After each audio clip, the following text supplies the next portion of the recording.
Hey Schwappers, Chris from Schwa MotorSports here, and today we're on the other side of the car in a little Suzuki Cappuccino. It's got a 660cc turbo 3-cylinder, 5-speed manual, rear-wheel drive, basically a mini Miata.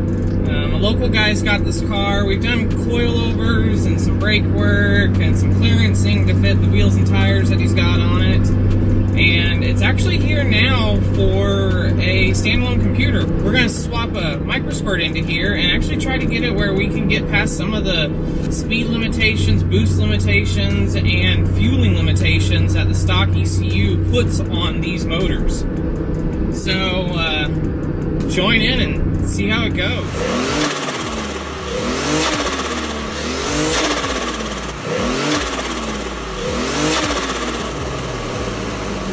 So this car is just recently importable.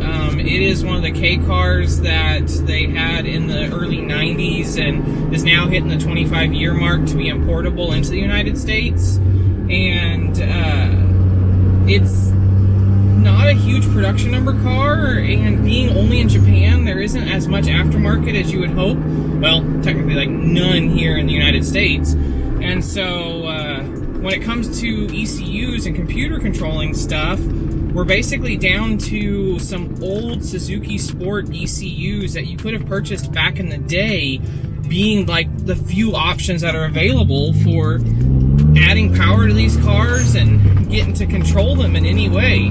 So when this car was in production, Suzuki offered a couple different computers to increase the horsepower. They had an N1 and an N2. The N1 basically allowed you to kind of increase boost and work with the stock turbo and kind of get the maximum potential out of it. But the N2 actually had you upgrade turbos, upgrade injectors, and actually open these things up. They're like 60 horsepower stock to meet the K car regulations, but some people are getting upwards of 100 wheel horsepower out of this little 660cc engine just with a turbo swap and a computer and injectors. I mean, it's pretty impressive what you can make out of a little engine when you have a lightweight car and have fun with it. I mean, right now we're driving this and we're doing 60 and a 60 and it took no time to get there. Like, it's not that underpowered for what it is he's stock, and we're hoping to kind of up that quite a bit. So the downside to those N1 and N2 ECUs is they're not easy to be found. You can be spending a couple $1,000s for the turbo injectors and computer alone. So having an alternative here that we're going to figure out and get you a lot more information on to run a readily available ECU that wires in at the stock ECU location with just a few modifications to the harness and the engine bay is hopefully going to give a really nice option for you Cappuccino owners, and I guess even Alto and other Suzuki owners with the same 660cc motor.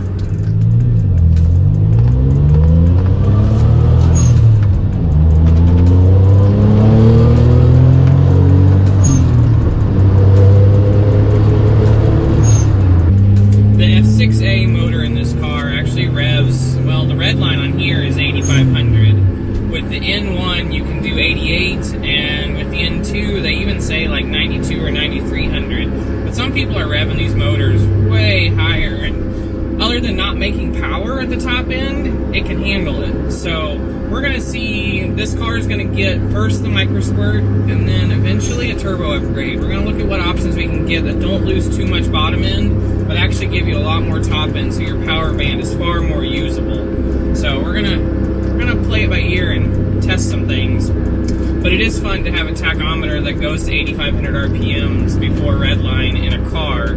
And then it's got a little boost light. It's just there. It's fun to see it light up. And because we're using the distributor on this car, we're actually got some spare outputs on the microsquirt, and I am going to make that boost light work like it should. So it's going to be fun to keep that kind of little detail still working in the car.